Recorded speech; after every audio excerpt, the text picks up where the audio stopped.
हरे कृष्णा कृष्णा कृष्णा हरे हरे, हरे राम राम राम हरे हरे।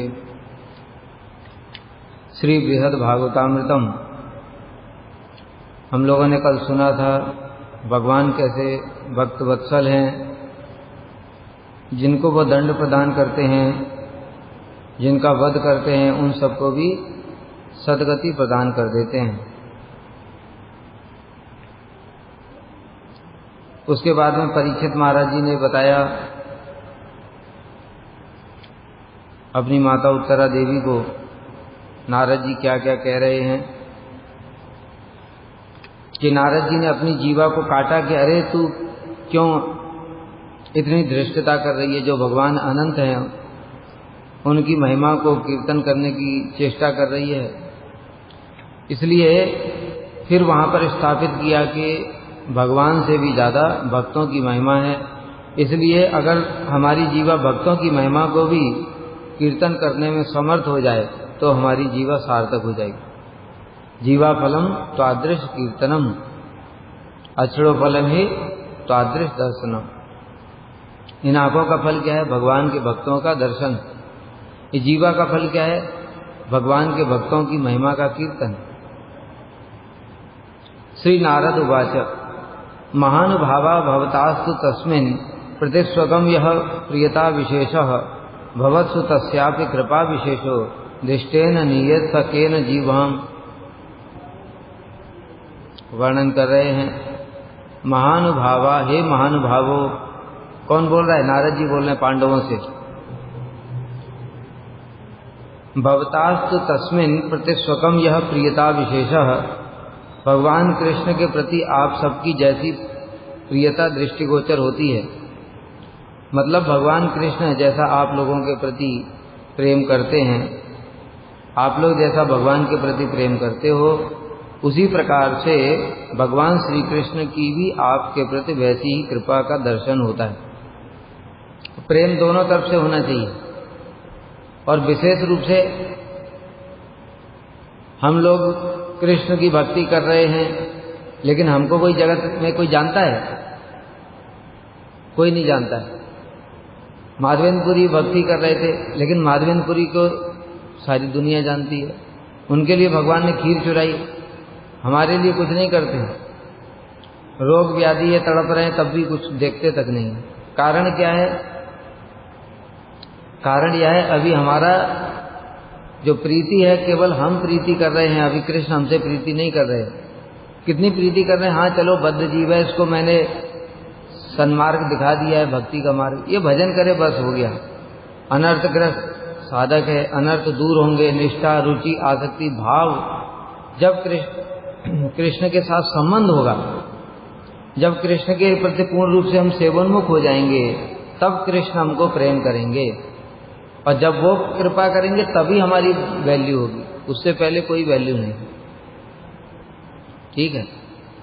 उससे पहले हमारी कोई भी वैल्यू नहीं है, क्योंकि अभी हम बद्ध जीव हैं। तो उसी प्रकार से जो साधक हैं हमारे जैसे, वो भगवान को प्रेम करते हैं, लेकिन भगवान प्रेम नहीं करते। प्रेम का मतलब क्या है? भगवान तो हमसे प्रेम करते हैं, किंतु हमको दिखता नहीं है वो सब चीज। लेकिन पांडवों के प्रति ऐसा नहीं है। पांडव भगवान से जो प्रेम करते हैं, भगवान भी उनसे उतना ही प्रेम करते हैं।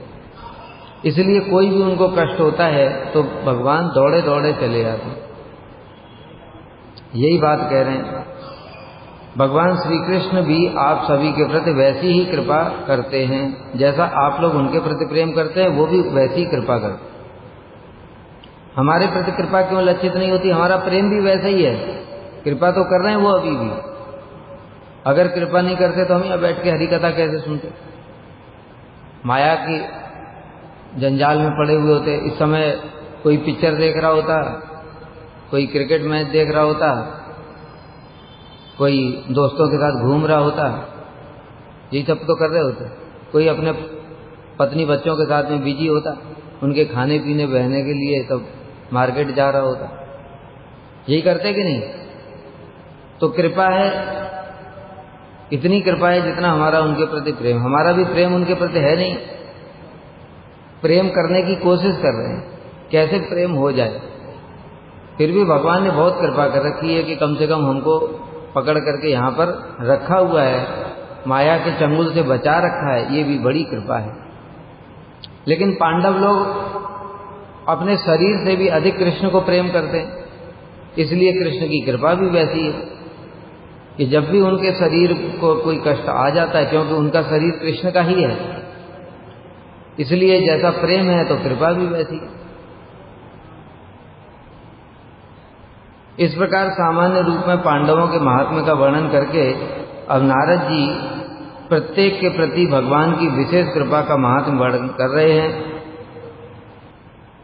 माता प्रथेयम यदुनंदनस्य स्नेह आद्रम आश्वासन वाक्यम एकम अक्रूर वक्त्रात् प्रथमम निशम्य प्रेम प्रवाहे निमज्ज सद्य। माता, अब एक एक के पहले सब पांडवों का बता, हे पांडवों, आपके प्रति भगवान की ऐसी ममता है, आपके प्रति भगवान की ऐसी कृपा है। अब एक एक का नाम ले लेकर के बताएंगे। कुंती देवी का पहले, माता प्रथेयम, प्रथेयम प्रथा देवी बोलते हैं उनको ना, जो कुंती देवी हैं, यदुनंदनस्य, यदुनंदन के स्नेह आद्रम आश्वासन वाक्यम एकम, केवल एक स्नेह भरे आश्वासन वाक्य को सुन करके अक्रूर वक्त्रात्, अक्रूर के मुख से सुन करके प्रथमम निशम्य प्रेम प्रवाहे निमज्ज सद्य, सुनते ही उसी क्षण प्रेम के प्रवाह में निमग्न हो गई। मतलब क्या ये कथा है, जब कब की कथा ये, जब कृष्ण द्वारका में थे और उसके बाद में जो पांडव लोग थे यहाँ पर थे हस्तिनापुर में, और ये जो दुर्योधन इत्यादि लोग हैं ये बार बार पांडवों को कुछ ना कुछ प्रकार से षड्यंत्र करते रहते थे। तब एक बार भगवान ने अक्रूर को भेजा कि अक्रूर जी आप जाओ हस्तिनापुर, और हस्तिनापुर में जाकर के मेरी जो बुआ हैं कुंती देवी, उनसे पूछो आप कुशल तो हैं, आपके पुत्र सब कुशल मंगल तो हैं। इस प्रकार से उनकी कुशलता का समाचार लेकर के आओ, वो सब क्या कर रहे हैं वहां पर, ठीक तो हैं, उनको कोई असुविधा तो नहीं है। इस प्रकार से उन्होंने अक्रूर जी को संदेश भेजा था। कृष्ण का संदेश था, हे तात, मेरे जितने भी आत्मीय जन हैं आप उन सब में श्रेष्ठ हैं, अतः आप पांडवों की कुशल कामना के लिए शीघ्र ही हस्तिनापुर जाइए। बस इतना ही कुंती देवी ने सुना, और इतना सुनकर ही कुंती देवी प्रेम में आविष्ट हो गईं। क्यों नहीं आविष्ट होंगी? अगर हमको पता चले गुरुजी ने हमको स्मरण किया है, कोई हमको आकर के बताए गुरुजी तुम्हारे बारे में पूछ रहे तो हृदय में कितना आनंद होता है। वो गुरुजी हमसे इतना प्रेम करते हैं, गुरुजी को हमें स्मरण है। और स्वयं भगवान जब संदेश भिजवा रहे हैं, किसी को स्पेशली भेज रहे हैं कि जा करके उनसे पूछ करके आओ, तो कितना आनंद होगा, है ना। इसलिए कुंती देवी अत्यंत प्रेम में निमग्न हो गई सुनते ही। विचित्र वाक्यैर बहुधा रुरोध स्फुटे नृणाम यश्रवणेन वक्षः भवस्वपि स्नेह वरम परम सा ररच्छ कृष्ण प्रियताम अपेक्ष्य। विचित्र वाक्यैर बहुधा, विचित्र वाक्यों के द्वारा आश्वासन पूर्ण वचनों को सुनकर के कुंती देवी ने अनेक प्रकार से क्रंदन किया था, विलाप किया था। उनके उस क्रंदन को श्रवण करने मात्र से ही मानव का हृदय विदीर्ण हो जाए। वे केवल कृष्ण की कृपा की प्राप्ति की आशा से ही आप लोगों के प्रति अत्यधिक स्नेह करती हैं।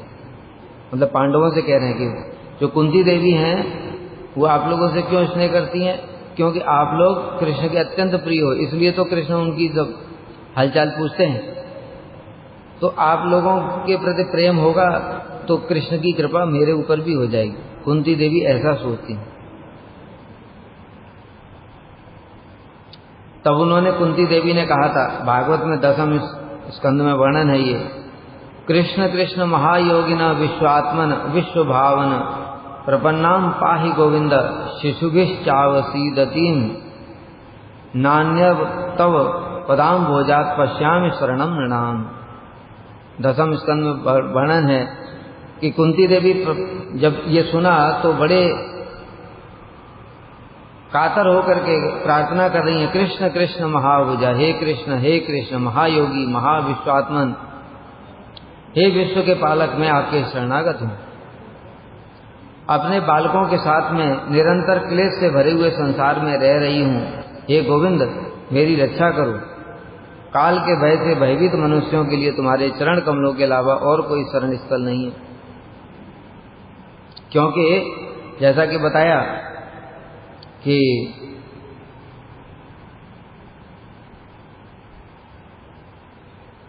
जब अक्रूर जी गए थे वहां पर, तो उन्होंने जब पूछा कुंती देवी से, तो फिर कुंती देवी व्याकुल हो गई और उनको सारी अपनी बातें बताई। तो अक्रूर जी वहां पर बहुत दिन तक रहे थे हस्तिनापुर में। यहां आ जाओ थोड़ी देर के लिए। अक्रूर जी वहां पर बहुत दिन तक रहे और वहां रह करके उन्होंने स्वयं, क्योंकि कृष्ण ने आदेश दिया था अक्रूर जी ठीक से पता करके आओ, मेरी बुआ और मेरे भाई सब ठीक तो हैं, तो इसलिए वहां पर बहुत दिन तक रहे और देखते थे, खुद देखते थे क्या हो रहा है। तो उन्होंने देखा ये धृतराष्ट्र पुत्र मोह में अंधा हो गया है, ये पक्षपात करता है। विदुर जी से भी बहुत सारे षड्यंत्र सुने, इन्होंने पांडवों के प्रति क्या क्या षड्यंत्र किए, ये सब सुने अक्रूर जी ने स्वयं, और कई महीनों तक वहां पर रहे। और उसके बाद में कुंती देवी को सांत्वना प्रदान की, पांडवों को सांत्वना दी। उसके बाद में धृतराष्ट्र के पास गए और धृतराष्ट्र के पास में जाकर के बोला, हे महाराज, आप एक पिता ही नहीं हैं, आप एक राजा भी हैं। इसलिए राजा का कर्तव्य होता है कि वह अपनी प्रजा को संतान की तरह प्रेम करे। मतलब क्या? मतलब कहना चाहते हैं कि आपके लिए सभी प्रजा समान होनी चाहिए। दुर्योधन के प्रति जैसा आपका प्रेम है वैसा ही सभी प्रजा के प्रति भी होना चाहिए, ये राजा का कर्तव्य होता है। जैसे राम जी ने दिखाया था आचरण करके स्वयं, और भी अनेक राजा हुए जिन्होंने दिखाया अपनी प्रजा को अपने पुत्र की तरह पालन करते थे।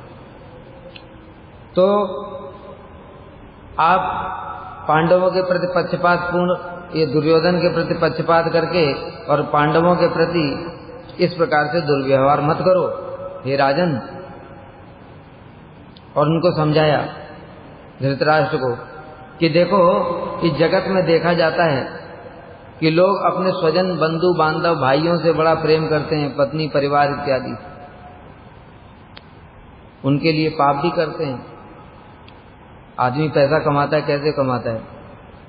झूठ बोलता है, चोरी करता है, छल कपट करता है, दूसरों को धोखा देता है और पैसा ला करके अपनी पत्नी को देता है। तो अक्रूर जी कह रहे हैं ये सब बातें कि देखो, जिसको वो दे रहा है उसके साथ में उसका संबंध नित्य नहीं है। उससे पहले वो कहाँ थी? जब पत्नी नहीं थी तब कहाँ थी?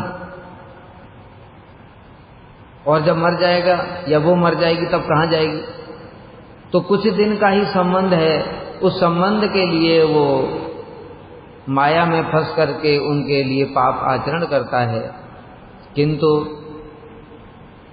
वो जो जिसके लिए पाप किया वो तो पता नहीं कहाँ चला गया, लेकिन जो उसने पाप किया था वो उसके संग चला जाएगा। इसलिए भी बताया ना, जगत के लोग ये सब बात समझ नहीं पाते, माया में इतने फंसे हुए, जैसे धृतराष्ट्र भी फंसा हुआ है। कितनी अच्छी बात बता रहे हैं कि तुम पुत्र के लिए अधर्म करोगे, तुम मर जाओगे, पुत्र यहीं रह जाएगा। तुम जब जहां पर जाओगे तो तुमको वो अधर्म को साथ लेकर के तुम जाओगे और नरक में तुमको भोगना पड़ेगा। उसके बाद तुमको कहाँ जन्म मिलेगा कुछ पता नहीं, और पुत्र यहाँ पर क्या कर रहा है वो कुछ पता नहीं। इसलिए कुछ दिनों के संबंध के लिए अनित्य जगत में हमको पाप आचरण नहीं करना चाहिए।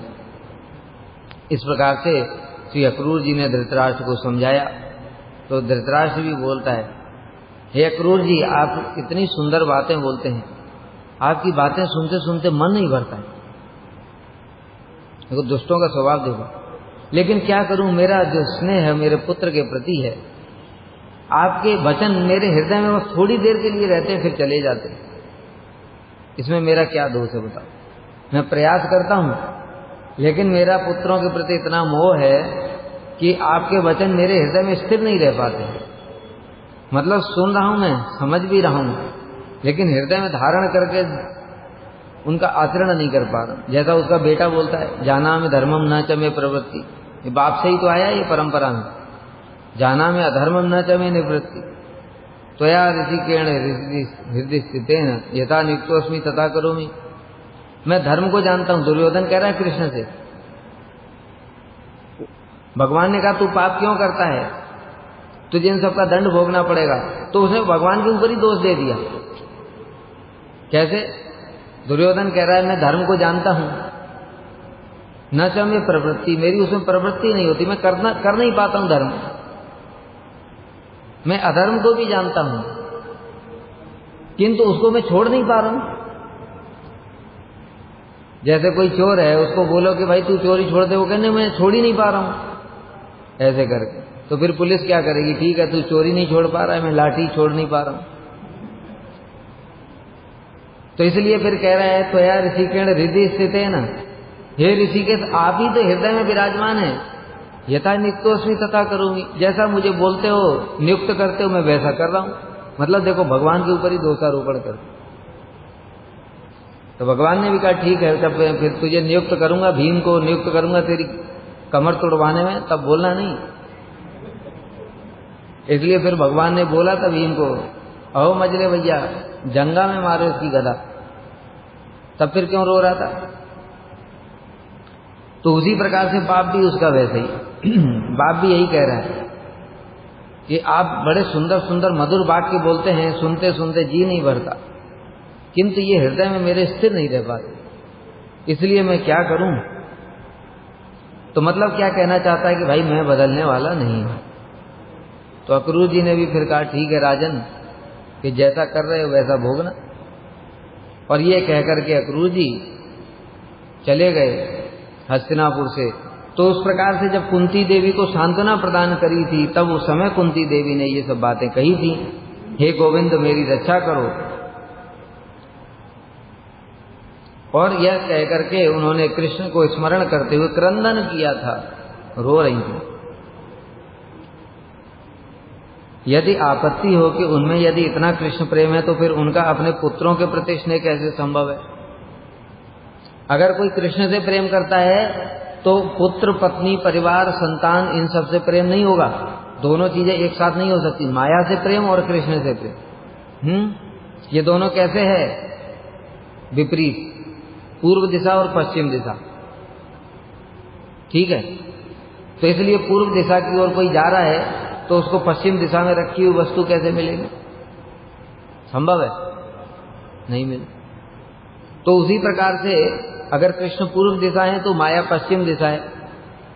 माया सब समय भगवान के पीछे की ओर रहती है, विपरीत दिशा में। तो कोई माया से भी प्रेम करता है और कृष्ण से भी प्रेम करता है, ये संभव नहीं। इसलिए यहां पर पूछ रहे हैं कि अगर कुंती देवी का इतना प्रेम है कृष्ण के प्रति कि उनके लिए वो क्रंदन कर रही हैं, उनको बार बार स्मरण कर रही हैं, उनके शरणागत हो रही हैं, तो फिर पुत्रों से प्रेम कैसे है इतना? इसलिए श्री सनातन गोस्वामी कह रहे हैं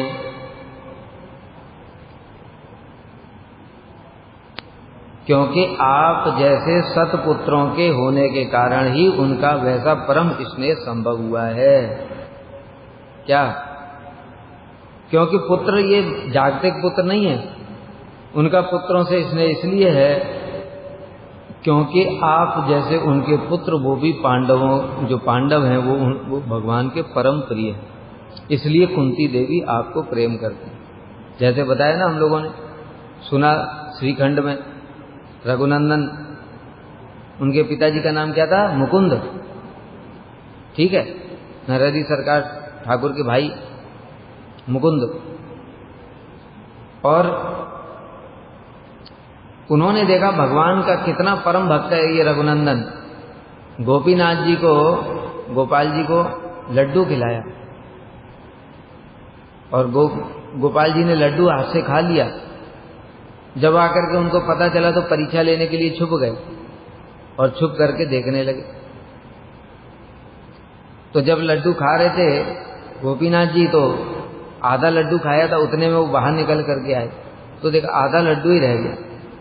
यह देख करके तो मुकुंद जी का हृदय प्रेम से गदगद हो गया। उन्होंने अपने पुत्र को गोद में उठा लिया और अत्यंत प्रेम करने लगे। कहते धन्य है रघुनंदन ही धन्य है, क्योंकि उसके हाथ से ठाकुर जी खाते हैं, हमारे हाथ से आज तक खाया नहीं। तो इतना प्रेम करते हैं वो रघुनंदन से। किस लिए प्रेम करते हैं? क्योंकि ठाकुर जी रघुनंदन को इतना प्रेम करते हैं, इसलिए प्रेम है। तो ये पुत्र प्रेम नहीं है, ये वैष्णव प्रेम। इस बात को समझना चाहिए।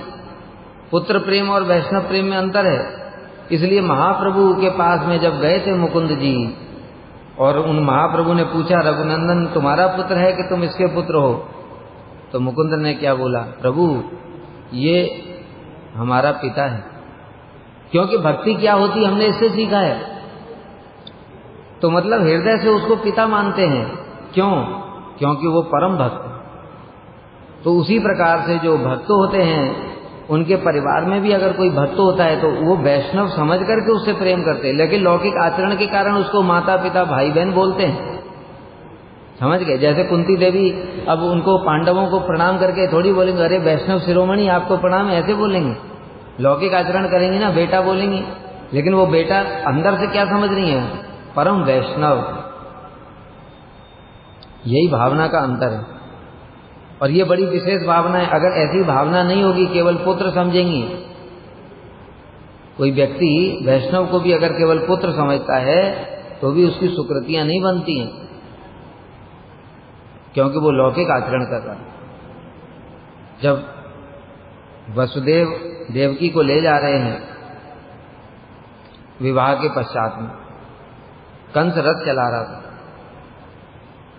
और उसी समय आकाशवाणी हुई, मेरे मूर्ख कंस, तू जिसको ले जा रहा है इतने प्रेम से, उसकी 8वीं संतान तेरा वध करेगी। कंस ने तुरंत देवकी के बाल पकड़ लिए, मारने के लिए तैयार हो गया। वसुदेव ने जैसे तैसे रोका उसको।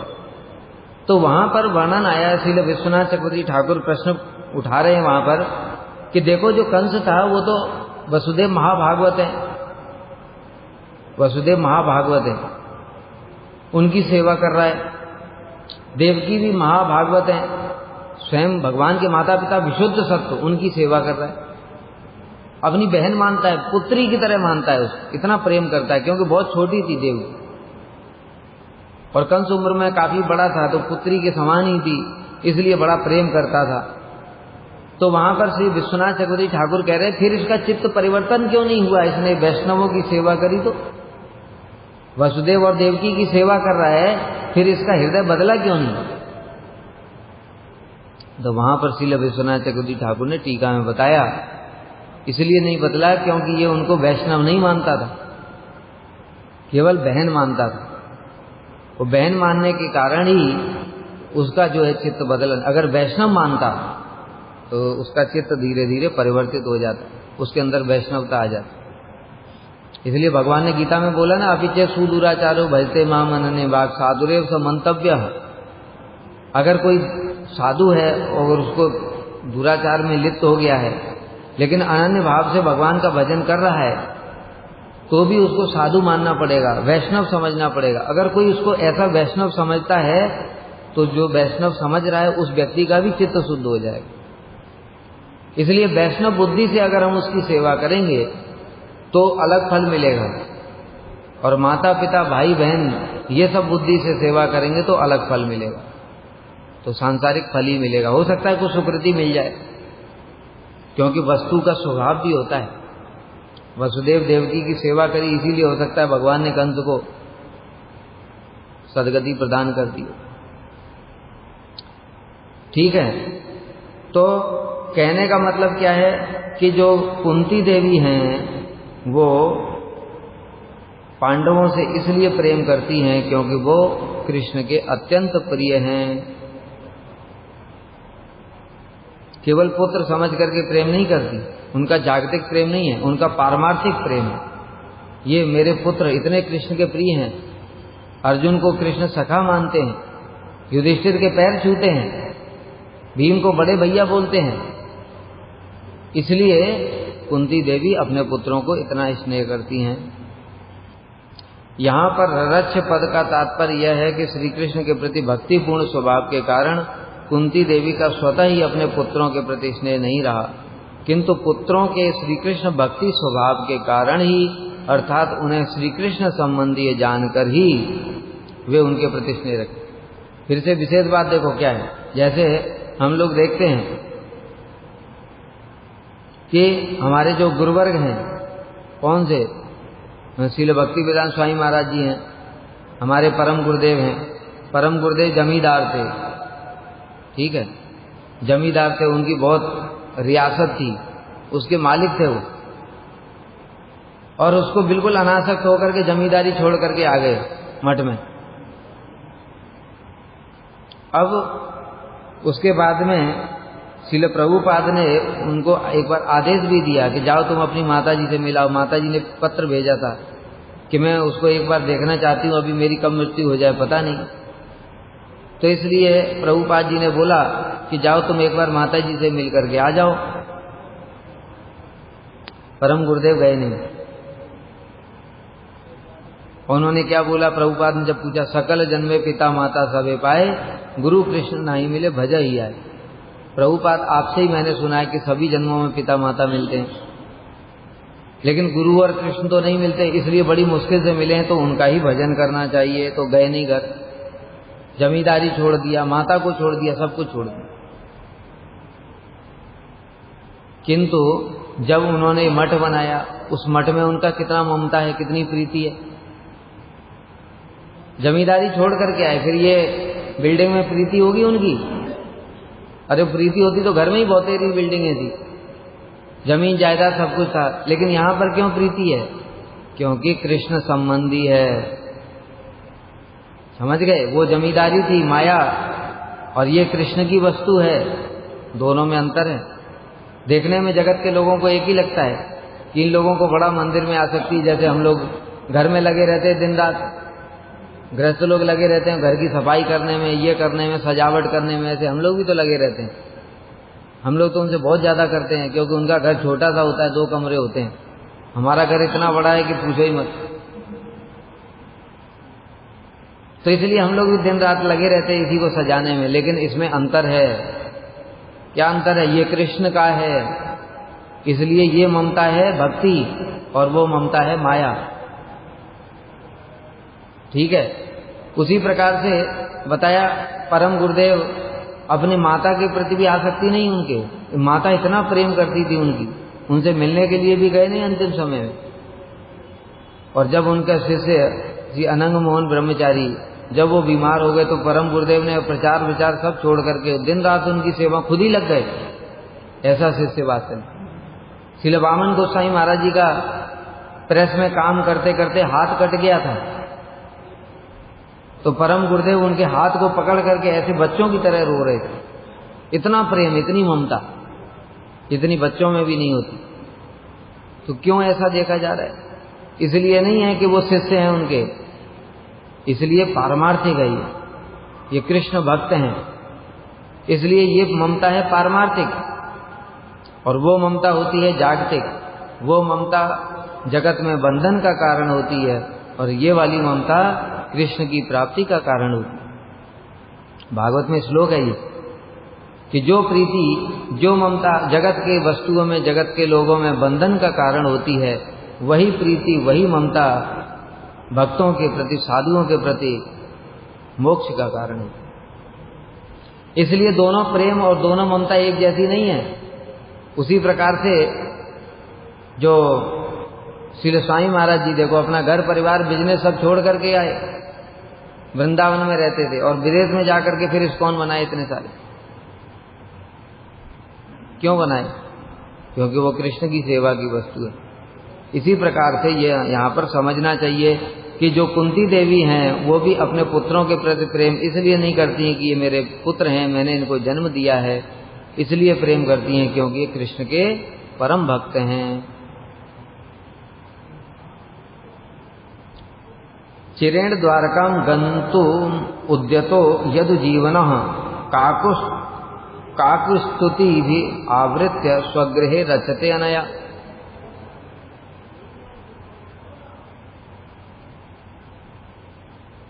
और उदाहरण दे रहे हैं दूसरा, चिरेण द्वारकां गन्तुम उद्यतो, कृष्ण जब बहुत लंबे समय तक आप लोगों के साथ में रहे, तब द्वारका जाने के लिए तैयार हुए, तब कुंती देवी ने विनय पूर्वक स्तुति वाक्यों के द्वारा उनको रोक करके अपने भवन में रखा था। ये कब की बात है? ये तो पहले वाली बात बता रहे थे, वो कब की है? जब अक्रूर जी को भेजा था तब कुंती देवी ने इस प्रकार से बोला था। और अभी ये जो बात है ये कब की है? ये युद्ध के पश्चात की बात। युद्ध हुआ तो कृष्ण आए युद्ध करने के लिए, उन्होंने सारे राजाओं को मरवा दिया, सारे राजाओं को मरवा दिया और पांडवों के यहां पर थे। और उसी समय जाने के लिए तैयारी, उद्धव जी को बोला, उद्धव जी चलो बहुत दिन हो गए, द्वारका में भी तो थोड़ा देखना पड़ेगा, राजा है ना वो द्वारका के, तो अपना राजा अगर बाहर घूम रहा है तो प्रजा क्या करेगी, इसलिए थोड़ा द्वारका में भी देखना पड़ेगा। सात्यकी को बुलाया उन्होंने, उद्धव जी को बुलाया और कहा चलो, द्वारका जाने के लिए तैयार हो गए। उसी समय वहां पर उत्तरा देवी दौड़ते हुए आई, उत्तरा देवी दौड़ते हुए आई और प्रार्थना करने लगी कृष्ण से, हे कृष्ण आप मेरी रक्षा करो, ये एक अत्यंत ज्वलनशील बाण मेरी ओर आ रहा है और मुझे अपनी चिंता नहीं है प्राणों की, लेकिन मेरे गर्भ में पांडवों के जो वंशज है वो है, इसलिए मैं चाहती हूं आप इसकी रक्षा करो। तो कृष्ण ने जैसे ही देखा बाण की ओर तो समझ गई, तो अश्वत्थामा ने ब्रह्मास्त्र छोड़ दिया है। अभी पांडव लोग अपने अपने अस्त्र शस्त्र संभाल लिए, लेकिन ब्रह्मास्त्र को कौन रोकेगा, वो तो अमोघ है। इसलिए कृष्ण ने उसी समय क्या किया, तो अपना सुदर्शन उठा लिया और सुदर्शन छोड़ दिया ब्रह्मास्त्र की तरफ, और सुदर्शन ने जाकर के ब्रह्मास्त्र को निस्तेज कर दिया, जो अमोघ बाण है सृष्टि में, जिसका कोई काट ही नहीं है। लेकिन भगवान कैसे हैं? भगवान के सुदर्शन में इतनी शक्ति है, वो अनंत ब्रह्मास्त्रों को भी एक क्षण में नष्ट करके भस्म कर सकते हैं। भगवान की शक्ति है वो, पता है ना, स्वयं बलदेव प्रभु हैं वो। सुदर्शन को ऐसा मत समझो, भगवान के जो अस्त्र शस्त्र होते हैं वो सब बलदेव प्रभु हैं। बलदेव तक तो बताया था ना, भगवान का धाम, सैया, आसन, पादुका, छत्र, चामर, बीजन सब कुछ बलदेव प्रभु हैं। वस्त्र, अलंकार और ये अस्त्र शस्त्र सब बलदेव प्रभु हैं। और बलदेव प्रभु के लिए ब्रह्मास्त्र क्या है, बोलो? इसलिए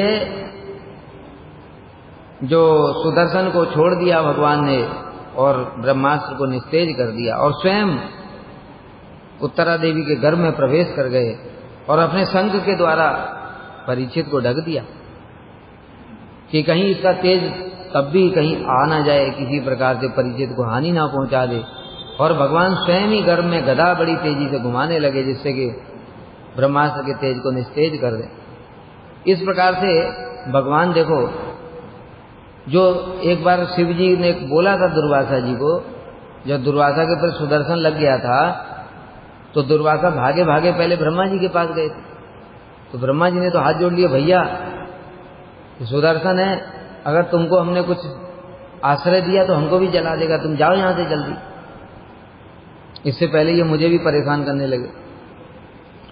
तो वहां से चले आए। उसके बाद में शिव जी के पास गए तो शिव जी ने एक बात बोली कि देखो दुर्वासा, भगवान को अपने सुदर्शन पर भी भरोसा नहीं है। जब अपने भक्तों की बात की रक्षा आती है तो सुदर्शन पे भी भरोसा नहीं है, पता नहीं कहीं फेल ना हो जाए। इसलिए भगवान अपने भक्तों की रक्षा स्वयं ही करते हैं। और ये देखो परीक्षित महाराज के लिए कितना बड़ा प्रमाण है।